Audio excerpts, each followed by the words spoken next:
بيكم في حلقة جديدة، وحلقة النهاردة معانا خدعة جوجل ماب. في ناس كتير بتستخدم الخدعة دي، وابرزها في الوطن العربي هو الساحر بدر بن هزاع. فخلينا نبتدي من البداية خالص ونشوف الخدعة. الخدعة بمنتهى البساطة، الساحر بياخد تليفون الشخص اللي قصاده ويحدد مدينة معينة أو بلد معينة من خلال خرائط جوجل، وبعدين الساحر بيحط التليفون مقلوب على وشه ويطلب من الشخص اللي قصاده انه يفكر في اي مدينة، اي بلد، او اي حاجة في العالم تخطر على باله. ايا كان الحاجة اللي هو هيختارها، هنكتشف في النهاية خالص ان فعلا الساحر كان محددها من البداية من خلال الخريطة بتاع جوجل ماب. What was the place you're thinking of? New York. New York. I Yeah. put in on the maps. New York. دي كانت الخدعة بمنتهى البساطة، فتابعونا عشان نعرف تتعمل ازاي. ورجعنا لكم تاني، بس قبل ما نبتدي شرح الخدعه ما تنسوش تدعمونا بلايك وشير، ولو انت مش مشترك في القناه تنزل تشترك في القناه. ويلا بينا نبتدي الشرح. كل اللي محتاجينه في الخدعه دي برنامج ابلكيشن اسمه سيتي بريدكشن.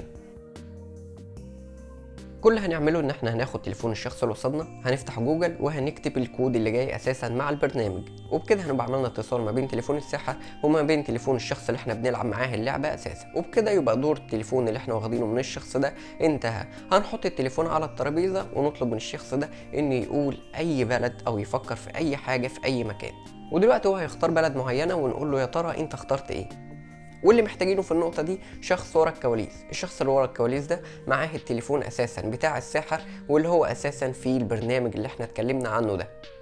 الشخص اللي ورا الكواليس ده هيسمع ويشوف الضيف بتاعنا اختار بلد اسمها ايه بالظبط، وهيختارها عن طريق البرنامج اللي هو اساسا موجود في تليفون الساحر بالظبط كده. يعني الشخص ورا الكواليس ده هو بالظبط اللي بيحدد المدينه اللي اختارها الضيف بتاعنا اللي احنا بنلعب معاها اساسا اللعبه. ايا كانت البلد اللي هيختارها الضيف ده، الشخص ورا الكواليس ده هيسمعها وهيحددها بالظبط على البرنامج بتاعنا، وبالتالي من خلال الاتصال اللي حاصل ما بين التليفونين، فالتليفون التاني بتاع الضيف هيكون فعلا ظهر وتحدد عليه بالظبط البلد اللي هو اختارها الشخص بتاعنا ده.